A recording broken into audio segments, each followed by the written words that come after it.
러시아가 한국의 손을 내밀었다. 그 첩보가 전해진 순간 백악관의 공기는 무겁게 가라앉았습니다. 미국이 동맹의 인재를 구금하고 추방하던 바로 그때 모스크바는 서울로 극비 메시지를 보낸 겁니다. 미국이 버린 인재, 우리가 모시겠다. 푸틴의 직접 지시라는 소식까지 겹치자 모두의 손이 떨렸죠. 만약 한국의 기술 인재들이 러시아로 넘어간다면 핵무기보다 무서운 반전이 일어날 수 있습니다. 압박으로 동맹을 잃은 미국, 그러나 그 바람을 타고 더 높이 날아오른 나라. 그 나라는 바로 대한민국입니다. 지금부터 그 놀라운 현장 속으로 들어가 보시죠. 미국에서 날아온 충격적인 이야기. 바로 시작합니다. 그리고 지금 어디에서 시청하고 계신지 댓글로 남겨주세요. 여러분의 이야기도 듣고 싶습니다. 그 전에 잠깐 1초 만에 누를 수 있는 좋아요 버튼을 꾹 눌러주시면 영상 제작에 큰 힘이 됩니다. 그럼 바로 사연 시작하겠습니다. 1인당 10만 달러, 6년간 7억 납부, 이게 정말 동맹국에게 할 짓입니까? 저는 그날 오후 2시 브리핑룸에서 이 발표를 들었는데 순간 무언가가 무너지는 소리를 들었어요. 한국 기술자 수만 명이 미국에서 쫓겨나는 그림이 머릿속에 펼쳐졌습니다. 문제는 단순한 숫자가 아니었어요. 그들은 반도체와 인공지능 최전선의 핵심 인재였는데 말이죠. 그런데 더 큰 충격이 기다리고 있었습니다. 러시아가 한국에 손을 내밀었다는 첩보를 받은 순간 회의실 공기가 얼어붙었어요. 모스크바 크렘린에서 서울로 보낸 극비 메시지였습니다. 미국이 버린 인재들을 러시아가 모시겠다는 제안이었고 최고 위층의 직접 지시라는 정보까지 입수됐어요. 저는 온몸이 떨렸습니다. 만약 한국 기술자들이 러시아로 넘어간다면 핵무기보다 무서운 일이 벌어질 거예요. 미국의 기술 패권이 하루아침에 무너질 수 있거든요. 그 순간 저는 깨달았습니다. 우리가 동맹을 잃는 게 아니라 적을 키우고 있다는 걸 말입니다. 안녕하세요. 저는 에던 리처드입니다. 오랫동안 워싱턴에서 국방부 싱크탱크 자문위원으로 일해왔어요. 나토 전략안보센터에서도 연구원으로 활동했고 군사전략과 핵 억제 이론을 전문으로 분석해왔습니다. 데이터와 사례로 말하는 냉철한 분석가라는 평가를 받아왔는데 솔직히 처음에는 한국의 능력을 다소 과소평가하고 있었어요. 하지만 지금 제 앞에 펼쳐진 상황은 그 어떤 전략, 시뮬레이션에서도 본 적이 없는 충격적인 현실이었습니다. 그날 발표 30분 후, 제 휴대폰은 완전히 불이 났어요. 구글과 마이크로소프트, 테슬라까지 모든 인사 담당자가 분노에 찬 목소리로 상황의 심각성을 호소했습니다. 287명에 2,870만 달러라는 천문학적 수치였고 가족 동반 갱신도 불가하다는 통보였어요. 저는 말문이 막혔습니다. 동맹국 한국의 인재들이 단숨에 인질로 전락한 순간이었죠. 특히 반도체 설계와 배터리 기술, 방산 시스템 개발의 핵심 엔지니어들이 대거 포함되어 있었습니다. 하지만 진짜 악몽은 이제 시작이었어요. 그날 저녁 비밀 브리핑에서 한 장의 보고서가 제 앞에 놓였습니다. 제목은 한국인 구금 사건이었는데 올해 9월 초부터 미국 내 한국계 연구원들이 안보심사라는 명목으로 전격적인 행정 조치를 받기 시작했다는 소식이었습니다. 구금된 인원만 300명이 넘었어요. 순간 회의실 공기가 얼어붙었습니다. 저는 속으로 중얼거렸어요. 이건 단순한 정책 충돌이 아니라 동맹의 균열이라고 말입니다. 상황은 더욱 심각해졌어요. 텍사스 오스틴의 삼성 반도체 공장에서는 핵심 엔지니어들이 연쇄적으로 업무 정지 조치를 받았고 실리콘밸리 전역에서는 한국 출신 개발자들이 예고 없는 보안 검색과 함께 임시 격리 상태에 놓였습니다. 이들의 가족 구성원들은 하루아침에 경제적 불안정에 직면했고 자녀들은 교육 현장에서 예상치 못한 사회적 압박을 경험해야 했어요. 저는 이 체계적이고 광범위한 조치들을 관찰하며 전율했습니다. 이건 단순한 행정 절차가 아니라 의도된 압박 전략이었어요. 그런데 정작 한국의 반응은 예상과 완전히 달랐습니다. 당황하거나 굴복하는 대신 기민하게 움직이기 시작했어요. 서울에서는 긴급 대책회의가 열렸고 인재 귀환 시스템이 즉시 가동됐습니다. 한국 정부는 미국에서 곤경에 처한 기술자들과 그 가족까지 전부 본국으로 안전하게 모셔오겠다고 발표했어요.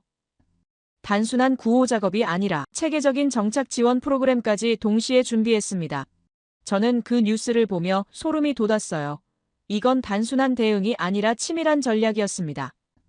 더 놀라운 건 한국이 위기를 기회로 전환하는 속도였는데 미국의 압박이 시작되자마자 K브리지 비자라는 혁신적인 제도를 전격 발표했습니다. 전 세계 최고 인재들에게 한국 정착을 위한 패스트 트랙을 제공하겠다는 내용이었어요. 입국에서 정착, 교육, 치안, 경력 전환까지 원스톱 생태계를 구축하겠다는 포부였습니다. 우리가 문을 닫는 동안 한국은 문을 열고 있었어요. 우리가 인재를 몰아내는 동안 한국은 품어주고 있었습니다. 바로 그 순간 러시아의 움직임이 본격적으로 포착됐어요. 크렘린의 외교 채널이 한국 측과 은밀한 접촉을 시도했다는 첩보였습니다. 러시아가 제안한 메시지의 핵심은 미국과의 협력에서 소외된 한국 인재들에게 새로운 기회의 장을 열어주겠다는 것이었어요. 단순한 정치적 접근이 아니라 구체적인 과학기술, 협력 방안까지 포함된 제안이었습니다. 저는 머리를 감싸쥐었어요.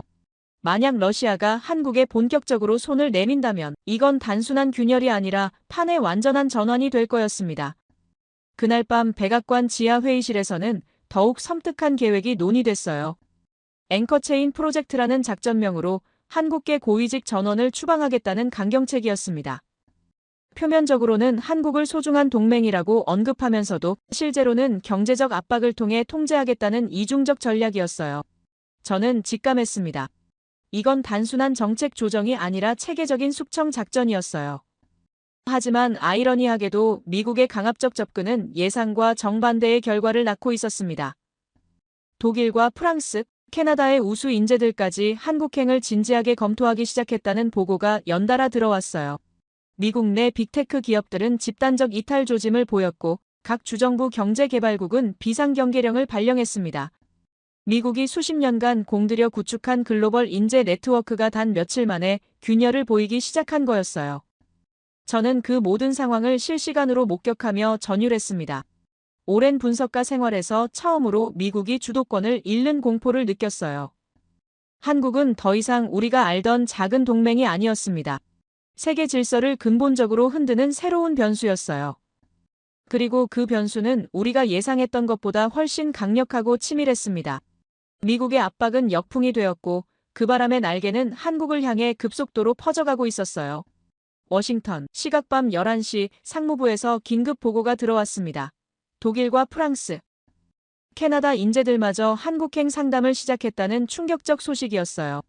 미국 내 빅테크 기업들에서는 집단 이탈 조짐이 본격화되고 있었고 각 주정부 경제개발국에서는 비상경계 발령이 내려졌습니다. 저는 눈앞의 데이터를 믿을 수 없었어요. 미국이 수십 년간 공들여온 글로벌 인재 네트워크가 단 하루 만에 붕괴 신호를 보내기 시작한 겁니다. 구글 본사에서는 핵심 AI 개발팀 전체가 마비 상태에 빠졌다는 보고가 올라왔어요. 한국 출신 엔지니어들 없이는 검색 알고리즘 업데이트조차 불가능하다는 절망적 현실이었습니다. 마이크로소프트에서는 클라우드 서버 관리 인력이 전멸 수준에 도달했고 테슬라는 배터리 생산 라인이 완전히 올스톱 상태가 됐어요. JP모건의 퀀트 트레이딩 시스템마저 셧다운 위기에 몰렸습니다. 순식간에 실리콘밸리 전체가 무너지고 있었죠. 하지만 더 충격적인 건 이들 기업의 대응이었습니다. 구글 CEO는 긴급 이사회를 소집해서 한국 정부와 직접 협상 라인을 개설하겠다고 선언했어요. 마이크로소프트는 서울의 아시아 최대 연구개발센터를 신설하겠다는 계획을 발표했습니다. 테슬라는 한국 배터리 기업들과의 전략적 파트너십 확대를 공식 검토하기 시작했어요. 이들은 더 이상 미국 정부의 압박 정책을 기다리지 않겠다는 명확한 신호를 보내고 있었습니다. 자정 무렵 백악관 회의실에서는 긴급 대책회의가 열렸어요. 한 보좌관이 테이블을 내리치며 강경론을 펼쳤습니다. 한국을 더 강하게 조여야 한다고 주장했고 인질로 삼아서 달러를 뽑아내자는 극단적 발언까지 나왔어요. 하지만 저는 참지 못하고 목소리를 높일 수밖에 없었습니다. 그런 접근은 자살행위라고 반박했어요. 한국을 압박하는 순간 유럽 인재들까지 한국으로 대거 이탈할 것이라고 경고했습니다. 회의장은 싸늘한 침묵에 빠졌지만 강경파는 전혀 물러서지 않았어요. 오히려 그들의 입에서는 더욱 섬뜩한 계획이 튀어나왔습니다. 앵커체인 프로젝트의 구체적 실행 방안이었어요. 한국계 고위직 전원을 단계적으로 추방하겠다는 치밀한 작전이었습니다. 저는 눈앞이 아득해졌어요. 앵커체인이라는 작전명 자체가 동맹국을 쇠사슬로 묶겠다는 의미였습니다. 더 놀라운 건 이 작전의 이중성이었어요.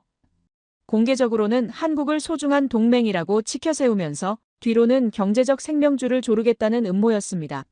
미디어용 성명서에는 한미 동맹의 중요성을 강조하는 수사로 가득했지만 실제 실행 계획은 한국 기술 인력의 완전한 격리와 추방을 목표로 하고 있었어요. 저는 직감했습니다. 이건 단순한 정책 조정이 아니라 체계적인 숙청 작전이었어요.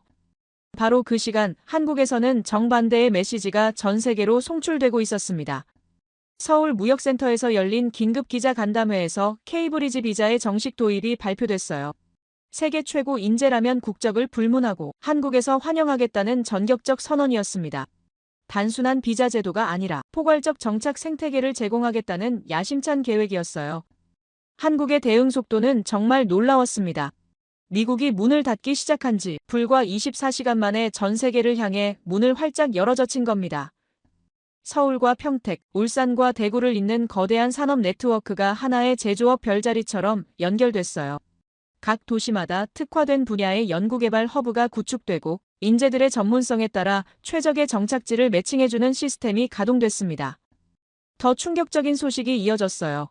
러시아에서 한국으로 본격적인 제안이 날아왔다는 첩보였습니다. 단순한 외교적 접촉을 넘어서 구체적인 군사기술 교류 방안이 검토되고 있다는 정보였어요. 위성항법 시스템과 극초음속 기술 협력이 핵심 의제로 거론됐습니다. 저는 온몸에 소름이 돋았어요. 만약 한국과 러시아가 본격적으로 손을 잡는다면 전 세계 군사 균형이 완전히 재편될 수 있었습니다. 러시아의 제안은 생각보다 훨씬 구체적이고 매력적이었어요. 모스크바의 첨단 연구소들이 보유한 극저온 로켓 기술과 한국의 정밀 제조 능력을 결합하자는 내용이었습니다. 러시아의 위성항법 기술인 글로나스와 한국이 개발 중인 KPS 시스템의 통합 운용 방안도 포함되어 있었어요. 이건 단순한 기술 협력을 넘어서 새로운 군사블록의 형성을 의미했습니다. 미국 내부의 갈등은 더욱 격화됐어요. 연방정부의 강경파와 각 주정부 사이의 입장 차이가 극명하게 드러났습니다. 워싱턴에서는 한국을 더 강하게 압박해야 한다는 목소리가 높아졌지만 텍사스와 캘리포니아 주정부는 정반대 입장을 표명했어요. 한국 인재 없이는 자신들의 경제가 버틸 수 없다는 절박한 호소였습니다. 특히 텍사스 주지사는 긴급 성명을 통해 연방정부의 정책에 강력히 반발했어요. 오스틴과 휴스턴 일대의 반도체 산업이 한국 기술자들에 의존하고 있다는 현실을 강조했습니다. 캘리포니아 역시 실리콘밸리의 혁신 생태계가 한국 인재들 없이는 유지 불가능하다고 경고했어요. 연방과 주 정부 간의 이런 갈등은 미국 내부의 심각한 균열을 보여주는 신호였습니다. 더 놀라운 변화는 민간 차원에서 일어나고 있었어요. 하버드와 MIT, 스탠포드 등 주요 대학들이 한국 대학들과의 교환 프로그램을 확대하겠다고 발표했습니다. 이들은 연방정부의 압박, 정책과 별개로 학술 교류를 지속하겠다는 의지를 분명히 했어요. 심지어 일부 교수들은 한국으로 연구 거점을 이전하는 방안까지 검토하기 시작했습니다. 월스트리트에서도 예상치 못한 움직임이 포착됐어요. 주요 투자은행들이 한국 시장에 대한 투자 비중을 늘리겠다고 발표했습니다. 골드만삭스는 서울의 아시아 본부급 사무소 설립을 검토하고 있다고 했고, 모건 스탠리는 한국 핀테크 기업들과의 협력 확대 방안을 모색하고 있었어요. 이들은 정부의 압박 정책이 오히려 새로운 투자 기회를 창출하고 있다고 판단한 것 같았습니다. 한국의 대응은 더욱 치밀하고 전략적이었어요. 단순히 미국의 압박에 방어적으로 대응하는 것이 아니라 이를 글로벌 인재 허브로 도약하는 기회로 활용하고 있었습니다. K브리지 비자 시스템에는 인재의 전문 분야별로 맞춤형 정착 지원 프로그램이 포함되어 있었어요. 반도체 전문가는 평택으로, AI 개발자는 판교로, 바이오 연구원은 송도로 배치하는 체계적 계획이었습니다. 저는 이 모든 상황을 실시간으로 지켜보며 전율했어요. 미국의 압박이 의도와 정반대의 결과를 낳고 있었습니다. 한국을 고립시키려던 시도가 오히려 한국을 전 세계 인재들의 새로운 목적지로 만들어주고 있었어요. 러시아까지 가세한 상황에서 한국은 더 이상 미국의 압박에 굴복할 이유가 없어 보였습니다. 오히려 새로운 선택지들이 한국 앞에 펼쳐지고 있었어요. 그날 밤 제가 작성한 보고서의 마지막 문장은 이랬습니다. 미국의 압박은 역풍이 되었고 한국은 그 바람을 타고 더 높이 날아오르고 있다고 말입니다. 우리가 문을 닫는 동안 한국은 문을 열었고 우리가 벽을 쌓는 동안 한국은 다리를 놓았어요.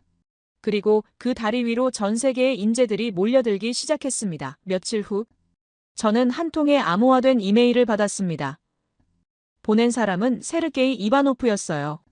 러시아 출신으로 국제원자력기구 연구관이었던 인물이었습니다. 망명한 과학자였고 예전 나토 프로젝트에서 만난 적이 있는 신뢰할 만한 소스였어요. 메일 첫 줄은 간결했지만 충격적이었습니다. 제가 모르는 진실이 있다는 내용과 함께 한국이 단순한 동맹국이 아니라는 경고였어요. 이바노프와의 비밀 통화에서 그는 자신의 경험을 털어놓기 시작했습니다. 그가 직접 목격한 북한 영변 핵시설의 참혹한 실상이었어요. 낡은 원심 분리기들이 제대로 작동하지 않는 상태에서도 가동되고 있었고 조작된 데이터가 일상적으로 보고되고 있었습니다. 굶주린 연구원들은 과학적 진실보다는 정치적 생존에 매달려 있었어요. 그곳에는 진짜 과학이 존재하지 않았다는 것이 이바노프의 결론이었습니다. 더 충격적인 증언이 이어졌어요. 이바노프는 북한에서 탈출한 과학자 한 명을 직접 만났다고 했습니다. 리수진이라는 이름의 핵물리학자였는데 그녀가 털어놓은 이야기는 정말 경악스러웠어요. 북한의 핵개발 프로그램이 실제로는 대부분 허세와 거짓말로 이루어져 있다는 충격적 고백이었습니다. 그들은 거짓 보고서만 작성하고 있었고 실제 기술력은 외부에서 과대평가된 것과는 전혀 달랐어요. 리수진의 증언은 더욱 구체적이었습니다. 북한 과학자들은 매일 허위 데이터를 작성해야 했고 실험 결과를 조작하는 것이 일상화되어 있었어요. 진짜 과학적 발견이나 혁신은 찾아볼 수 없었고 모든 것이 정치적 목적에 부합하도록 왜곡되고 있었습니다. 그녀는 탈출 후 한국의 연구 환경을 접하면서 완전히 다른 세계를 경험했다고 했어요. 진짜 과학은 한국에 있다는 것이 그녀의 절실한 고백이었습니다. 이바노프는 자신이 한국에서 본 것들을 생생하게 묘사했어요. 정확한 데이터와 자동화된 시스템, 그리고 무엇보다 두려움 대신 자부심을 가지고 일하는 과학자들의 모습이었습니다. 북한의 억압적이고 거짓으로 가득한 환경과는 완전히 대조적인 풍경이었어요. 한국의 연구소에서는 실패를 두려워하지 않고 도전하는 문화가 자리 잡고 있었고 과학적 진실을 추구하는 것이 최고의 가치로 여겨지고 있었습니다. 더 놀라운 사실은 러시아 내부에서도 변화가 일어나고 있다는 것이었어요. 이바노프에 따르면 러시아의 젊은 과학자들조차 한국을 주목하기 시작했다고 했습니다. 모스크바의 첨단 연구소에서 일하는 연구원들이 한국의 연구, 환경과 시스템에 대해 깊은 관심을 보이고 있었어요. 특히 한국의 투명하고 체계적인 연구 문화가 러시아 과학자들에게 매력적으로 다가오고 있었습니다. 이바노프의 목소리는 떨리고 있었지만 동시에 확신에 차 있었어요. 그는 만약 한국과 러시아가 본격적으로 손을 잡는다면 세계 군사 균형이 송두리째 바뀔 것이라고 경고했습니다. 러시아의 기초과학기술과 한국의 응용, 기술 및 제조 능력이 결합된다면 상상할 수 없는 시너지가 창출될 수 있다는 것이었어요. 이는 단순한 기술 협력을 넘어서 새로운 과학기술 패러다임의 탄생을 의미했습니다. 그 순간 저는 등골이 오싹해지는 것을 느꼈습니다. 한국의 부상만 해도 미국에게는 충분한 위협인데 거기에 러시아라는 거대한 그림자가 들이우고 있었어요. 더욱 심각한 것은 이것이 단순한 정치적 제휴가 아니라 과학기술 기반의 실질적 협력 가능성이라는 점이었습니다. 러시아의 우주항공 기술과 한국의 정밀 제조업이 만난다면 기존의 모든 군사 균형이 무너질 수 있었어요. 이바노프는 계속해서 충격적인 정보를 전달했습니다. 러시아 과학 아카데미 내부에서도 한국과의 협력에 대한 논의가 활발해지고 있다는 것이었어요. 특히 극초음속 기술과 위성항법 시스템 분야에서 한국의 정밀도와 러시아의 기초기술을 결합하자는 제안이 진지하게 검토되고 있었습니다. 이는 더 이상 가설이나 추측이 아니라 구체적인 협력 의제로 발전하고 있었어요. 더 놀라운 것은 러시아 과학자들이 한국의 연구 윤리와 투명성에 깊은 인상을 받고 있다는 사실이었습니다. 오랫동안 정치적 압박과 관료주의에 시달렸던 러시아 연구진들이 한국의 자유롭고 창의적인 연구 환경을 동경하고 있었어요. 이는 단순한 기술적 관심을 넘어서 문화적 매력으로까지 확장되고 있었습니다. 저는 그날 밤 이바노프와의 통화를 마치고 깊은 충격에 빠졌어요. 지금까지 제가 분석해온 모든 전략적 가정들이 흔들리기 시작했습니다. 한국이 단순히 미국의 압박에 저항하는 수준을 넘어서 완전히 새로운 국제 질서의 중심축으로 부상할 가능성이 현실화되고 있었어요. 북한의 허세에 불과했던 핵기술과는 달리 한국과 러시아의 결합은 진짜 게임 체인저가 될 수 있었습니다. 더 심각한 것은 이런 변화가 미국의 예상보다 훨씬 빠르게 진행되고 있다는 점이었어요. 러시아 과학자들의 한국에 대한 관심이 개인적 차원을 넘어서 제도적 협력으로 발전할 조짐을 보이고 있었습니다. 모스크바의 주요 연구기관들이 서울과의 공동 연구 프로젝트를 타진하고 있다는 정보도 입수됐어요. 이바노프가 마지막으로 전한 메시지는 더욱 충격적이었습니다. 러시아 내부에서도 한국식 연구, 문화를 도입하자는 목소리가 높아지고 있다는 것이었어요. 투명한 데이터 공유와 자유로운 토론 문화, 그리고 실패를 용인하는 혁신적 환경이 러시아 과학계의 새로운 이상향이 되고 있었습니다. 이는 기술적 협력을 넘어서 문명적 전환의 신호였어요. 저는 그 모든 정보를 종합하며 전율했습니다. 만약 러시아 과학자들까지 한국에 합류한다면 이건 단순한 동맹의 변화가 아니라 세계 질서의 근본적 전환을 의미했어요. 미국이 구축해온 과학기술 패권이 완전히 재편될 수 있는 상황이었습니다. 한국은 더 이상 우리가 통제할 수 있는 작은 동맹이 아니었어요. 그날 밤 제가 일지에 적은 문장은 이것이었습니다. 한국은 단순한 동맹에서 벗어나 세계 질서를 흔드는 새로운 변수로 부상하고 있으며 러시아라는 그림자가 그 변수를 더욱 강력하게 만들고 있다고 말입니다.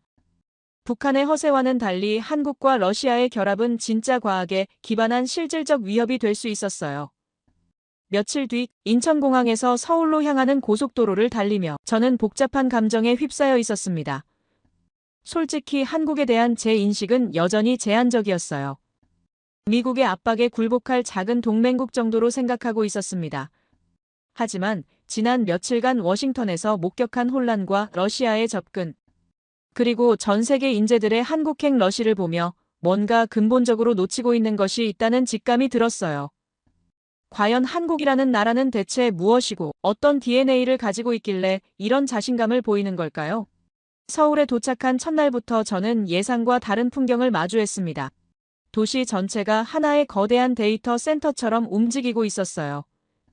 지하철역마다 실시간 정보가 흘러나오고 있었고 건물들 사이로 보이는 LED 전광판에는 경제 지표와 환경 데이터가 투명하게 공개되고 있었습니다. 이는 단순한 스마트시티를 넘어서 투명성 자체를 도시의 철학으로 삼고 있는 것 같았어요. 서울 강남 코엑스에서 저는 처음으로 최강혁이라는 인물을 만나게 됐습니다. 한국무역센터의 전략위기 분석관이었는데 짧게 깎은 머리와 굳은 표정, 흔들림 없는 목소리를 지니고 있었어요. 외교관의 미소 대신 군 장교 같은 단호함이 그를 둘러싸고 있었습니다. 첫 만남부터 범상치 않은 인상을 풍겼어요. 최강혁이 내민 장표에는 케이브리지 비자의 전체적인 흐름이 상세히 그려져 있었습니다. 단순한 입국 절차가 아니라 입국에서 정착, 교육, 치안, 경력 전환까지 포괄하는 생태계였어요.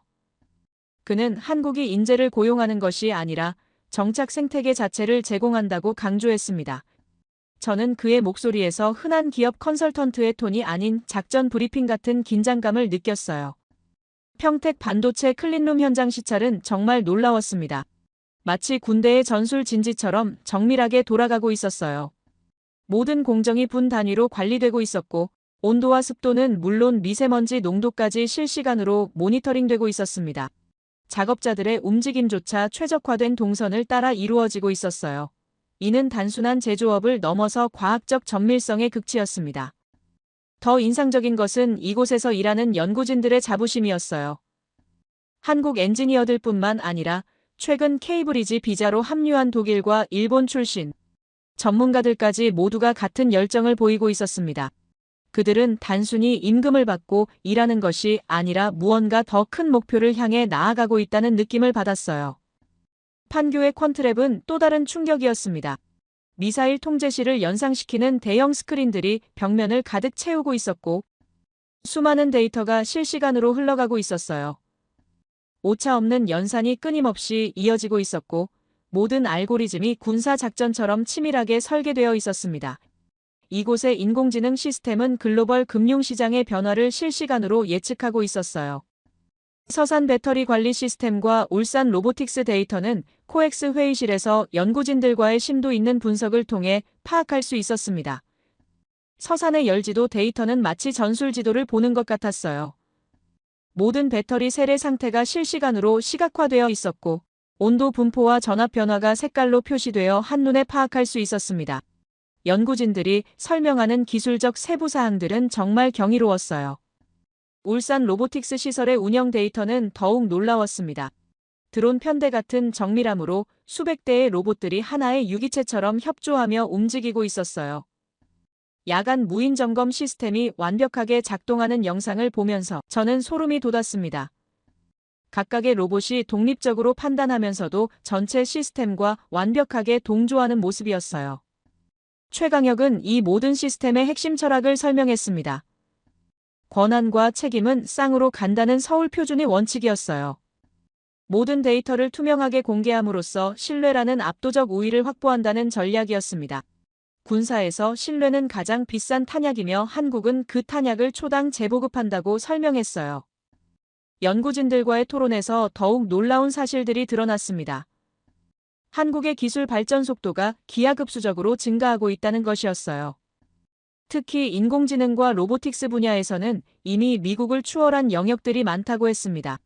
더 중요한 것은 이런 기술들이 모두 평화적 목적과 인류 공동의 이익을 추구하는 방향으로 개발되고 있다는 점이었어요.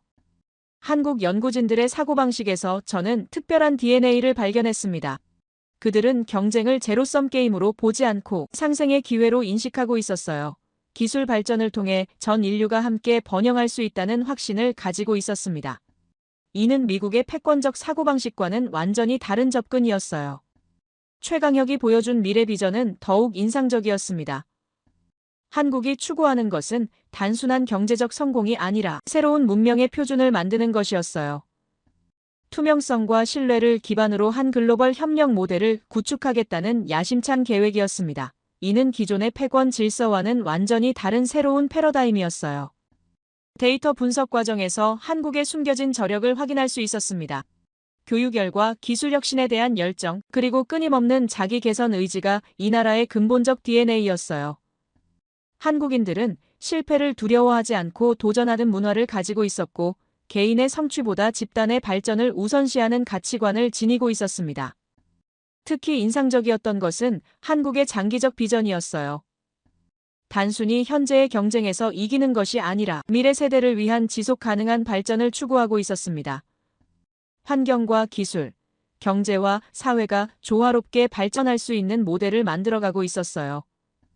이런 종합적 접근은 다른 어떤 나라에서도 볼 수 없는 독특한 특징이었습니다. 연구진들과의 마지막 대화에서 저는 한국이 가진 진정한 경쟁력을 이해할 수 있었어요. 그것은 기술력도 자본력도 아닌 사람에 대한 신뢰와 미래에 대한 확신이었습니다. 한국은 사람이 먼저 오면 모든 것이 따라온다는 철학을 실천하고 있었어요. 신뢰 자체를 통화로 사용하는 혁명적 시스템을 구축하고 있었습니다. 그날 밤 한강을 바라보며 저는 깊은 성찰에 빠졌습니다. 쇠사슬은 사람을 떠나게 하지만 표준은 사람을 끌어모른다는 사실을 확실히 깨달았어요. 한국이 신뢰를 무기화한 방식은 기존의 모든 전략적 상식을 뒤엎는 것이었습니다. 압박과 강제 대신 매력과 투명성으로 세계를 이끌어가고 있었어요. 저는 그 순간 깨달았습니다.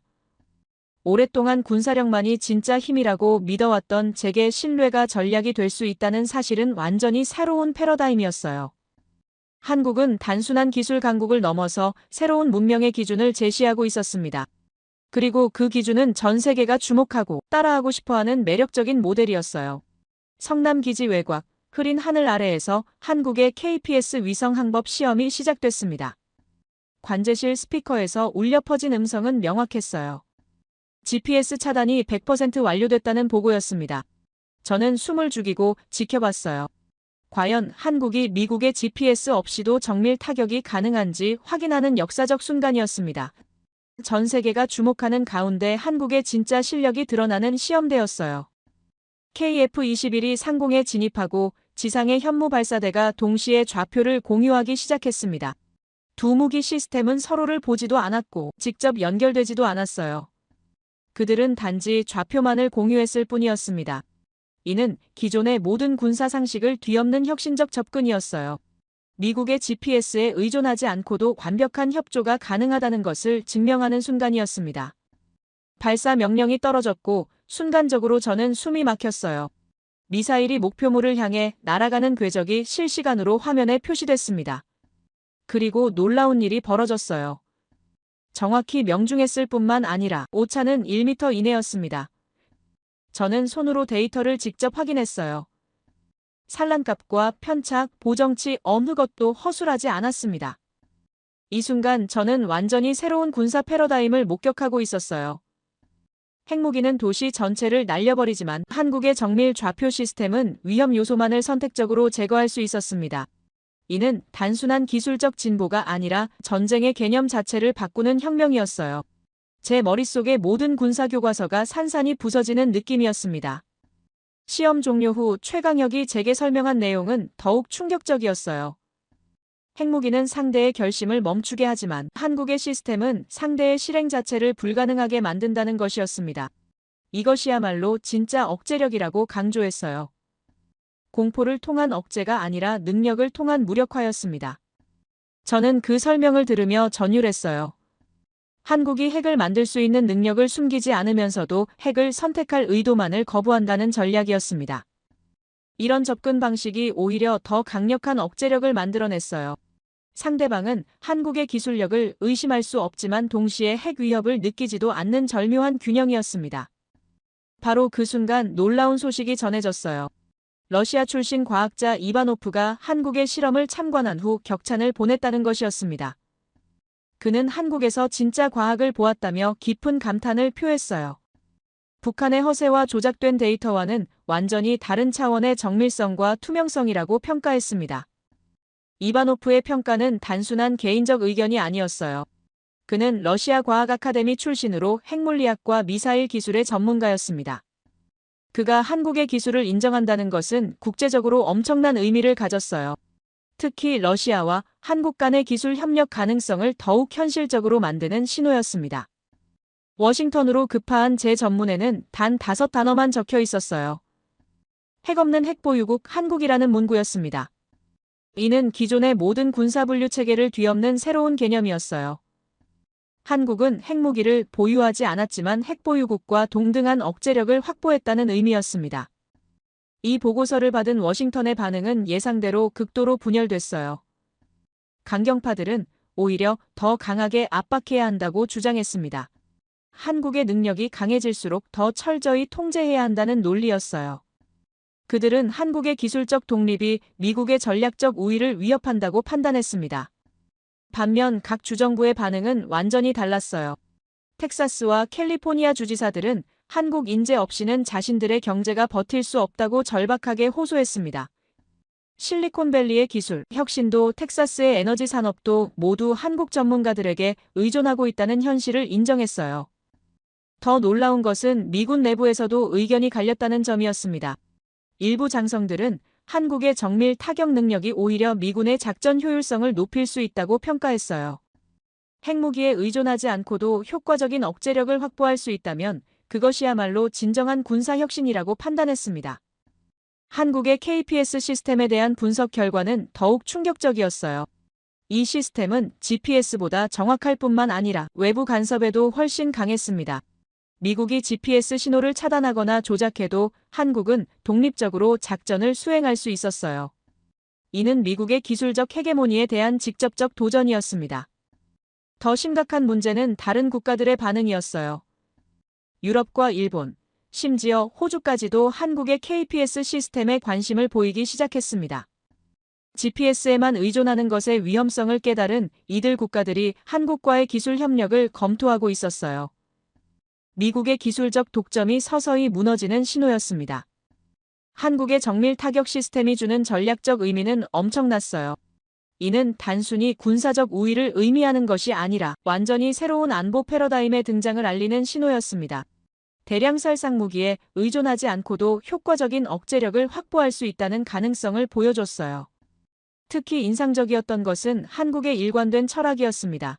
강력한 군사력을 보유하면서도 평화적 목적만을 추구한다는 원칙을 고수하고 있었어요.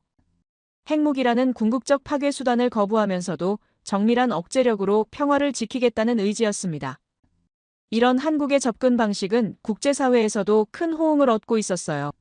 유엔과 각종 국제기구에서 한국의 핵없는 억제력 모델을 평화 유지의 새로운 기준으로 검토하기 시작했습니다.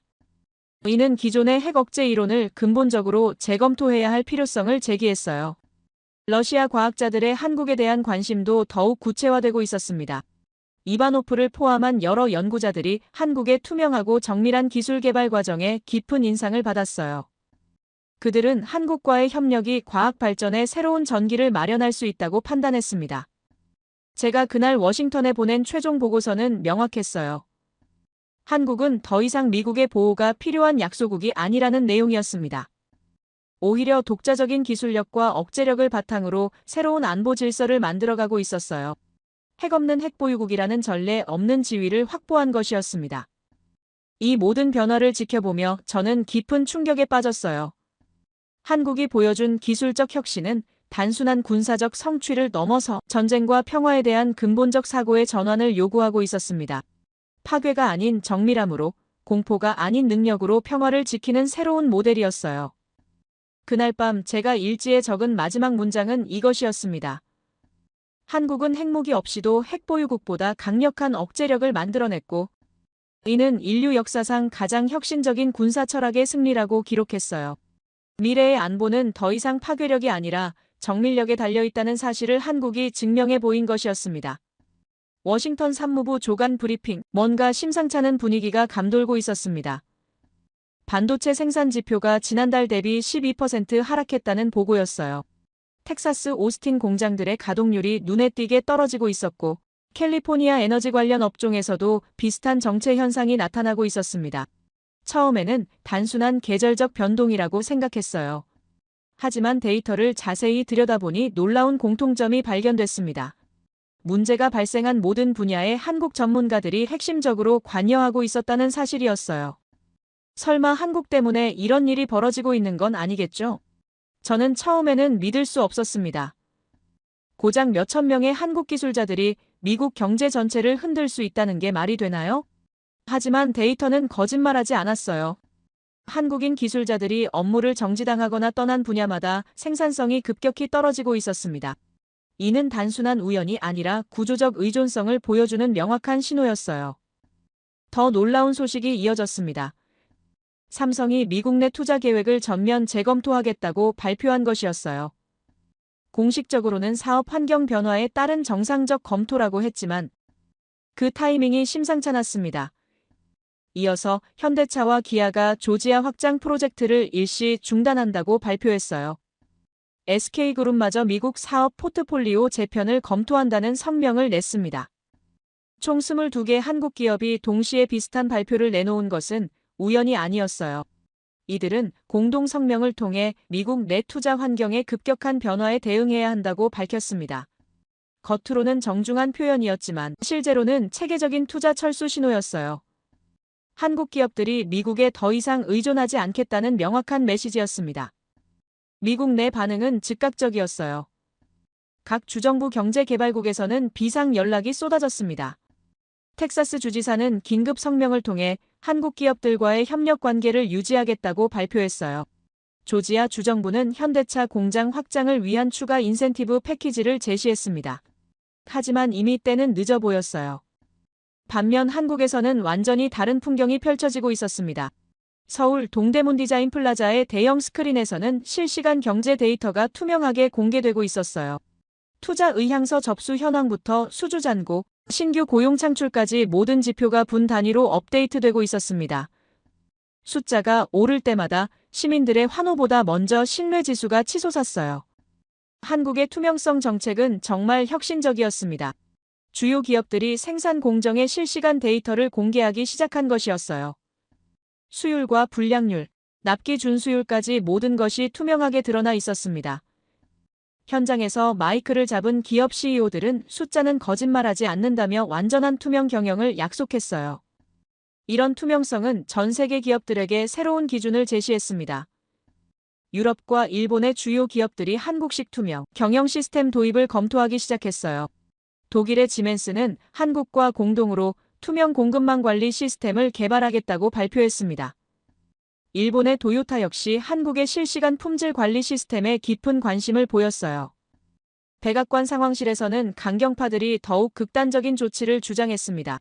추가 관세 부과와 조달 제한, 한국 핵심 기술직에 대한 전면적 퇴출 조치를 즉시 시행하자고 압박했어요. 그들은 한국이 무릎을 꿇을 때까지 계속 밀어붙여야 한다고 주장했습니다. 하지만 이런 접근이 오히려 상황을 악화시키고 있다는 것을 깨닫지 못했어요. 저는 더 이상 참을 수 없어서 회의실에서 벌떡 일어나 강력히 반박했습니다. 사슬을 조일수록 사람들이 더 빨리 달아난다고 경고했어요. 표준과 신뢰로 사람들을 끌어당기는 한국의 전략과 정반대로 가고 있다고 지적했습니다. 미국이 여전히 20세기 방식에 머물러 있는 동안 한국은 이미 21세기 패러다임을 만들어가고 있다고 간조했어요. 한국의 대응은 더욱 치밀하고 전략적이었습니다. 미국의 압박을 기회로 활용해 글로벌 공급망의 투명성을 혁신하고 있었어요. 블록체인 기술과 인공지능을 결합한 실시간 공급망 추적 시스템을 전 세계에 공개했습니다. 원자재 조달부터 최종 제품 출하까지 모든 과정이 투명하게 공개되는 시스템이었어요. 이 시스템의 파급 효과는 엄청났습니다. 전 세계 제조업체들이 한국의 투명 공급망 시스템 도입을 요청하기 시작했어요. 독일의 BMW는 한국과 공동으로 투명 자동차 생산 라인을 구축하겠다고 발표했습니다. 프랑스의 에어버스 역시 한국의 실시간 품질 관리 기술에 깊은 관심을 보였어요. 더 놀라운 것은 소비자들의 반응이었습니다. 한국의 투명 시스템으로 생산된 제품들에 대한 신뢰도가 급격히 상승하기 시작했어요. 유럽과 동남아시아 소비자들은 한국 기준으로 제조된 제품을 우선적으로 선택하기 시작했습니다. 투명성이 새로운 품질 보증서 역할을 하게 된 것이었어요. 미국 기업들의 위기감은 더욱 심화됐습니다. 애플은 한국 없이는 아이폰 생산이 불가능하다고 내부적으로 인정했어요. 구글의 검색 알고리즘 최적화 작업도 한국 엔지니어들 없이는 제대로 진행되지 않았습니다. 테슬라의 배터리 관리 시스템 역시 한국 기술진의 부재로 심각한 차질을 빚고 있었어요. 반면 한국의 케이브리지 비자 시스템은 이런 상황에서 더욱 빛을 발했습니다. 미국에서 어려움을 겪고 있던 한국 전문가들뿐만 아니라 다른 국가 출신 인재들까지 한국으로 몰려들기 시작했어요. 독일의 자동차 엔지니어들과 일본의 로봇 전문가들이 한국의 투명하고 혁신적인 연구 환경의 매력을 느꼈습니다. 저는 이 모든 상황을 지켜보며 완전히 새로운 깨달음에 도달했어요. 미국이 힘으로 구속하려 할수록 사람들은 더 빨리 떠나갔습니다. 반면 한국은 매력으로 끌어당기고 있었어요. 전장의 무기가 더 이상 미사일이나 핵이 아니라 대시보드와 투명성, 그리고 신뢰라는 사실을 확실히 깨달았습니다. 그날 밤 제가 작성한 보고서의 핵심 문장은 이것이었어요. 사슬은 사람을 떠나게 했고 표준은 사람을 모이게 만들었다는 내용이었습니다. 미국은 압박으로 통제하려 했지만 한국은 투명성으로 신뢰를 쌓았어요. 그 결과 전 세계 인재들이 자발적으로 한국을 선택하기 시작했습니다. 이는 단순한 경제적 경쟁을 넘어서 문명적 패러다임의 전환을 의미했어요. 보고서를 마치고 나서 며칠 후 제게 충격적인 정보가 전달됐습니다. 러시아 내부 소식통을 통해 입수한 기밀 문서였어요. 한국과 러시아 간 군사기술 협력에 관한 구체적인 제안서였습니다. 위성항법 시스템과 극초음속 미사일 엔진, 극저온 로켓 연료 데이터까지 포함된 상세한 협력 방안이었어요. 제 심장은 쿵쾅거렸습니다. 만약 이런 내용이 현실화된다면 미국의 미사일 방어망이 완전히 무력화될 수 있었어요. 러시아의 제안은 생각보다 훨씬 구체적이고 체계적이었습니다. 모스크바의 첨단 연구소들이 보유한 극저온 로켓 기술과 한국의 정밀 제조 능력을 결합하자는 내용이었어요. 러시아의 글로나스 위성항법 기술과 한국이 개발 중인 KPS 시스템의 통합 운용 방안도 상세히 기술되어 있었습니다. 이는 단순한 기술 협력을 넘어서 새로운 군사블록 형성을 의미하는 위험한 제안이었어요. 문서 깊숙이 숨겨진 내용은 더욱 섬뜩했습니다. 러시아가 한국에 제안한 극초음속 기술은 현재 미국이 개발 중인 그 어떤 방어 시스템으로도 요격이 불가능한 수준이었어요. 마하 5 이상의 속도로 불규칙하게 기동하면서도 정확한 타격이 가능한 기술이었습니다. 만약 이 기술이 한국의 정밀 유도 시스템과 결합된다면 기존의 모든 군사 균형이 송두리째 바뀔 수 있었어요. 바로 그 순간 미국 국방부에서 긴급 내부 보고서가 작성됐습니다. 보고서의 핵심 내용은 명확했어요. 한국과 러시아의 협력이 현실화되면 미국의 미사일 방어망이 완전히 무력화될 수 있다는 경고였습니다. 특히 한국의 정밀 타격 능력과 러시아의 극초음속 기술이 결합될 경우 미국 본토 방어가 거의 불가능해진다는 분석이었어요. 더 놀라운 사실은 이런 협력이 이미 비공식적으로 진행되고 있다는 증거들이었습니다. 모스크바 대학과 서울대학교 간의 공동 연구 프로젝트가 급격히 증가하고 있었어요. 표면적으로는 순수 학술 연구였지만 그 내용을 자세히 들여다보니 군사적 응용 가능성이 매우 높은 분야들이었습니다. 추진체 연구와 재료공학, 그리고 정밀 유도 시스템까지 모든 것이 연결되어 있었어요. 러시아 과학자들의 한국에 대한 관심도 더욱 구체화되고 있었습니다. 이바노프를 포함한 여러 연구자들이 한국의 투명하고 정밀한 기술 개발 과정에 깊은 감명을 받았다고 전해왔어요. 그들은 한국과의 협력이 러시아 과학 발전에 새로운 전기를 마련할 수 있다고 판단하고 있었습니다. 특히 한국의 자유롭고 창의적인 연구 환경을 동경하고 있었어요. 하지만 정말 충격적인 소식이 서울에서 날아왔습니다. 한국이 러시아의 핵기술 이전 제안을 정면으로 거부했다는 내용이었어요. 러시아는 핵무기 기술과 우라늄 농축 기술까지 포함한 포괄적 협력을 제안했지만 한국은 이를 단호히 거절했습니다. 대신 위성항법과 에너지 협력만을 제한적으로 논의하겠다는 입장을 분명히 했어요. 최강혁은 이에 대해 명확한 설명을 했습니다. 한국은 핵을 거래하지 않는다는 원칙이었어요. 핵무기는 과거의 유물이며 한국이 추구하는 것은 신뢰라고 강조했습니다. 핵이 아니라 신뢰야말로 진짜 억제력이라는 것이 한국의 확고한 철학이었어요. 이는 러시아의 기대와는 완전히 다른 반응이었습니다. 한국의 이런 입장은 국제사회에 큰 파장을 일으켰어요. 강력한 군사기술을 보유하면서도 핵무기만은 단호히 거부하는 모습이 새로운 모델로 주목받기 시작했습니다. 유엔 안보리에서도 한국의 핵없는 억제력 모델이 평화 유지의 새로운 기준이 될 수 있다는 논의가 시작됐어요. 이는 기존의 핵억제 이론의 근본적 도전이었습니다. 러시아 내부에서도 한국의 입장에 대한 반응이 엇갈렸어요. 일부 강경파들은 실망을 표했지만 많은 과학자들은 오히려 한국의 철학에 감동했다고 전해왔습니다. 특히 젊은 연구자들 사이에서는 한국식 평화적 기술 개발이 새로운 이상향으로 여겨지고 있었어요. 파괴가 아닌 건설을 위한 과학이라는 개념이 러시아 과학계에도 영향을 미치기 시작했습니다. 미국의 반응은 복잡했어요. 한편으로는 한국이 러시아와의 핵협력을 거부한 것에 안도했지만 다른 한편으로는 한국과 러시아 간의 다른 분야 협력이 여전히 위협적이라고 판단했습니다. 특히 위성항법 기술 협력은 미국의 GPS 독점 체제에 직접적 도전이 될 수 있었어요. 극초음속 기술 공유 역시 미국의 군사적 우위를 흔들 수 있는 요소였습니다. 더 심각한 문제는 한국의 영향력이 러시아 내부까지 확산되고 있다는 점이었어요. 러시아 과학자들이 한국의 투명하고 개방적인 연구 문화의 매력을 느끼기 시작했습니다. 정치적 압박 없이 순수하게 과학적 진실을 추구할 수 있는 환경이 러시아 연구진들에게는 꿈같은 일이었어요. 이는 단순한 기술 협력을 넘어서 문화적 전환의 신호였습니다. 한국의 전략은 정말 교묘했어요. 러시아와 협력하면서도 핵무기라는 가장 위험한 요소는 철저히 배제했습니다. 대신 평화적 기술 개발과 과학적 교류에만 집중함으로써 국제사회의 우려를 불식시켰어요. 동시에 러시아의 첨단 기술을 활용해 자신들의 역량을 강화하는 일석이조의 효과를 거두고 있었습니다. 러시아 측에서도 한국의 접근 방식에 점점 매력을 느끼고 있었어요. 기존의 핵무기 중심 사고에서 벗어나 새로운 형태의 억제력을 추구하는 한국의 모델이 흥미로웠습니다. 특히 한국이 보여준 정밀 타격 능력과 투명한 방어 시스템이 핵무기보다 더 효과적일 수 있다는 가능성을 인정하기 시작했어요.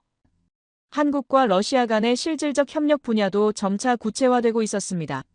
위성항법 시스템의 상호 호환성 확보와 우주 발사체 기술 공유, 그리고 극지 연구를 위한 공동 프로젝트까지 다양한 영역에서 협력 방안이 논의되고 있었어요. 이 모든 것이 평화적 목적으로 제한되어 있었지만 군사적 파급 효과는 무시할 수 없었습니다. 특히 주목할 만한 것은 한국과 러시아가 공동으로 개발하고 있는 새로운 국제 표준이었어요. 투명한 기술 개발과 평화적 활용을 보장하는 프레임워크였습니다. 이는 기존의 군사 동맹과는 완전히 다른 새로운 형태의 국제 협력 모델이었어요. 힘의 균형이 아닌 신뢰의 균형을 추구하는 혁신적 접근이었습니다. 저는 이 모든 변화를 목격하며 깊은 충격에 빠졌습니다. 러시아조차 한국을 통해 신뢰의 테이블에 앉고 있었어요. 핵이 아니라 표준으로, 불신이 아니라 신뢰로 협력하는 새로운 모델이 현실화되고 있었습니다. 이것이야말로 한국이 추구하는 전략의 핵심이었고 러시아마저 흔들어 놓은 혁신적 접근이었어요. 한국과 러시아의 협력이 진전될수록 미국의 위기감은 더욱 커졌습니다. 두 나라가 핵무기 없이도 미국의 군사적 우위를 위협할 수 있는 능력을 갖추고 있었어요.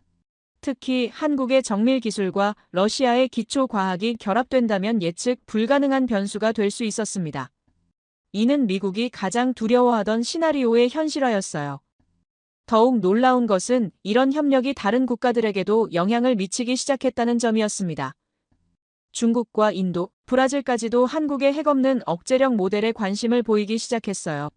기존의 핵 중심 안보 패러다임이 근본적으로 흔들리고 있었습니다. 한국이 제시한 새로운 모델이 전 세계적 트렌드가 되어가고 있었어요. 그날 밤 제가 워싱턴 본부로 보낸 긴급 전문에는 이런 내용이 담겨 있었습니다. 러시아 변수는 위협이 아니라 증거였다는 분석이었어요. 한국이 세계 질서를 새로 짜고 있음을 보여주는 명확한 증거였습니다. 핵무기라는 구시대적 무기 대신 신뢰와 투명성이라는 새로운 무기로 무장한 한국이 러시아까지 변화시키고 있었어요. 최강혁의 마지막 메시지는 더욱 인상적이었습니다.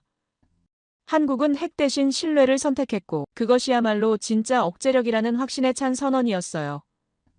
이는 단순한 정책 선택이 아니라 새로운 문명적 가치의 선언이었습니다. 파괴가 아닌 건설로, 공포가 아닌 매력으로 세계를 이끌어가겠다는 한국의 확고한 의지였어요. 저는 그 순간 깨달았습니다.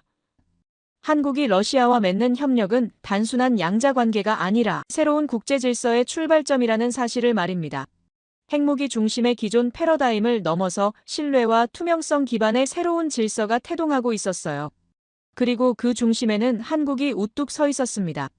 또한 그 새로운 국제 질서의 실체를 목격하게 될 줄은 몰랐는데 워싱턴 제 사무실에서 한국발 긴급 뉴스를 받았을 때 저는 잠시 숨이 멎는 것을 느꼈어요. 서울 동대문 디자인 플라자에 설치된 거대한 대시보드에서 전 세계 기업들의 투자 계약이 실시간으로 카운트되고 있다는 소식이었습니다.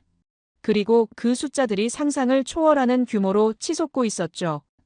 화면에 표시된 데이터는 정말 경이로웠습니다.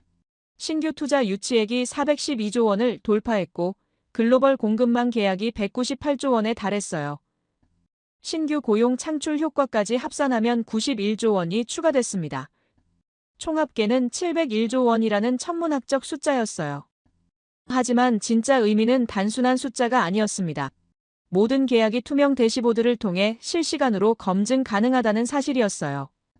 전 세계가 동시에 숨을 삼켰습니다. 한국이 발표한 것은 단순한 경제적 성과가 아니라 완전히 새로운 비즈니스 모델의 승리였어요. 투명성과 신뢰를 바탕으로 한 경제 시스템이 기존의 모든 예측을 뛰어넘는 결과를 만들어낸 것이었습니다. 저는 그 순간 깨달았어요. 이것이야말로 한국이 추구해온 신뢰 경제의 완성체라는 사실을 말입니다. 현장에서 함성이 터져나왔지만 더 놀라운 것은 국제사회의 반응이었어요. 주요 해외 매체의 앵커는 분명하게 평가했습니다. 미국은 압박으로 동맹을 잃었고 한국은 신뢰로 세계를 얻었다고 말했어요. 독일 경제부 장관은 즉시 성명을 발표했습니다. 서울 표준을 글로벌 규범으로 제정하겠다는 선언이었어요. 유럽연합 전체가 한국의 투명 경영 시스템 도입을 공식 검토하기 시작했습니다. 프랑스와 이탈리아, 스페인까지 한국식 실시간 데이터 공개 시스템에 깊은 관심을 보였어요. 이는 단순한 경제 협력을 넘어서 새로운 문명 표준의 확산을 의미했습니다. 한국이 제시한 투명성과 신뢰의 모델이 전 세계적 트렌드가 되어가고 있었어요. 그리고 러시아 출신 과학자 이바노프가 한국 기자회견장에서 했던 발언은 더욱 충격적이었습니다. 그는 영변에서 거짓을 봤고 서울에서 진실을 봤다고 증언했어요. 한국은 핵이 없어도 강대국이라는 그의 선언이 전 세계로 송출됐습니다. 이는 기존의 모든 강대국 정의를 뒤엎는 혁명적 발언이었어요. 미국 내부에서는 더욱 심각한 균열이 나타나기 시작했습니다. 캘리포니아와 텍사스 주지사들이 연방정부의 대한국 정책에 공개적으로 반발했어요. 그들은 한국과의 협력 없이는 자신들의 경제가 지속될 수 없다고 선언했습니다. 실리콘밸리와 오스틴의 기업들도 한국과의 직접 협력 라인 구축을 서둘렀어요. 월스트리트에서도 예상치 못한 변화가 일어났습니다. 주요 투자은행들이 한국 시장에 대한 투자 비중을 대폭 늘리겠다고 발표했어요. 골드만삭스는 서울의 아시아 태평양 본부급 사무소 설립을 공식 검토한다고 발표했습니다. 모건 스탠리는 한국 핀테크 기업들과의 전략적 파트너십 확대를 선언했어요. 한국의 700조 성과 발표는 단순한 경제적 숫자를 넘어서 새로운 패러다임의 증명이었습니다. 투명성과 신뢰를 바탕으로 한 경제 모델이 기존의 모든 시스템을 압도할 수 있다는 사실을 보여줬어요. 압박과 불신으로 운영되던 구시대 경제와는 완전히 다른 차원의 성과였습니다. 더욱 놀라운 것은 이 모든 성과가 지속 가능한 방식으로 달성됐다는 점이었어요. 한국은 환경과 사회적 책임까지 고려한 ESG 기준을 모든 투자에 적용했습니다. 단순한 이익 추구가 아니라 인류 공동의 번영을 목표로 하는 새로운 자본주의 모델이었어요. 이는 기존의 탐욕 중심 경제와는 완전히 다른 접근이었습니다. 한국이 발표한 K-베이스 어코드라는 새로운 국제 규범도 주목받았습니다. 투명성과 신뢰를 기반으로 한 국제 협력의 새로운 기준이었어요. 핵무기나 군사력이 아닌 상호 신뢰와 투명한 데이터 공유를 통해 평화를 유지하겠다는 혁신적 제안이었습니다. 이미 10여 개국이 이 협정 가입에 관심을 표명했어요. 아시아 국가들의 반응도 폭발적이었습니다. 싱가포르와 베트남, 태국이 한국식 투명 경제 시스템 도입을 검토하기 시작했어요. 인도네시아와 말레이시아도 한국과의 경제 협력 확대를 위한 특별위원회를 구성했습니다. 아시아 전체가 한국을 중심으로 한 새로운 경제 블록을 형성해가고 있었어요. 중동과 아프리카에서도 한국에 대한 관심이 급증했습니다. UAE와 사우디아라비아가 한국의 에너지 전환 기술에 대한 대규모 투자를 검토하고 있었어요. 남아프리카 공화국과 나이지리아도 한국식 투명 거버넌스 시스템 도입을 논의하기 시작했습니다. 한국의 영향력이 전 지구적으로 확산되고 있었어요. 저는 이 모든 변화를 지켜보며 완전히 새로운 세계의 탄생을 목격하고 있다는 것을 깨달았습니다. 한국이 보여준 것은 단순한 경제적 성공이 아니라 인류 문명의 진화였어요. 압박과 불신 대신 신뢰와 투명성으로, 독점과 비밀 대신 공유와 개방으로 세계를 이끌어가는 새로운 모델이었습니다. 미국의 전략적 실패는 더욱 명확해졌어요. 동맹을 압박으로 통제하려던 시도가 오히려 전 세계적 고립을 초래했습니다. 반면 한국은 매력과 신뢰로 전 세계를 하나로 묶어내고 있었어요. 이는 패권의 시대에서 신뢰의 시대로 넘어가는 역사적 전환점이었습니다. 그날 밤 제가 일지에 적은 마지막 문장은 이것이었습니다. 저는 오랫동안 군사 전략가로 살아왔지만 이번에 배운 것은 단 하나였다고 기록했어요. 압박보다 매력이, 강제보다 선택이, 공포보다 신뢰가 더 강력하다는 진리였습니다. 그리고 그 진리를 세계에 증명한 나라가 바로 한국이었어요. 한국은 이제 세계의 신뢰 허브로 완전히 자리 잡았습니다. K-베이스 어코드를 통해 새로운 국제 질서의 중심이 되었어요. 핵무기와 군사력 대신 투명성과 신뢰를 무기로 삼아 전 세계를 이끌어가고 있었습니다. 이는 인류 역사상 가장 평화롭고 지속 가능한 패러다임의 시작이었어요. 저는 지금도 그 700조라는 숫자보다 더 중요한 것을 기억합니다. 그것은 한국이 보여준 새로운 가능성이었어요. 경쟁 대신 협력으로, 독점 대신 공유로, 불신 대신 신뢰로 세계를 바꿀 수 있다는 희망이었습니다. 이런 세상이 계속 이어져 나가기를 바랍니다. 오늘 제가 여러분께 들려드린 이야기는 단순한 과거가 아닙니다. 지금도 진행되고 있는 현재이고 우리가 만들어가야 할 미래예요. 한국이 보여준 신뢰의 힘이 전 세계로 퍼져나가기를 바라며 모든 나라가 서로를 압박하는 대신 신뢰할 수 있는 그런 세상이 오기를 바랍니다. 제 이야기를 끝까지 들어주셔서 감사합니다. 모두 안녕히 계세요. 오늘의 사연 어떻게 들으셨나요? 강대국 사이에서 흔들리지 않고 자신만의 길을 만들어가는 모습, 그리고 그 과정에서 드러난 신뢰와 기술의 힘이 참 인상 깊었습니다. 누군가는 이것을 새로운 기회의 시작이라고 볼 수도 있고, 또 누군가는 더 큰 갈등의 전조라고 생각할 수도 있을 겁니다. 하지만 분명한 건 세상이 빠르게 변하고 있고, 그 안에서 작은 선택 하나가 큰 역사를 만들 수 있다는 사실이 아닐까 싶습니다. 앞으로 이 이야기가 어떤 결말을 맞게 될지는 아직 아무도 알 수 없습니다. 여러분의 생각은 어떠신가요? 여러분의 생각을 아래 댓글에 남겨주세요. 그리고 감동적인 사연을 주변 사람들과 공유하고 함께 이야기 나눠보세요. 마지막으로 1초밖에 걸리지 않는 구독과 좋아요, 알림 설정은 영상 제작에 큰 힘이 됩니다. 지금까지 감동을 담아 여러분께 진심을 전하는 감동담기였습니다. 오늘 하루도 행복한 하루 보내세요.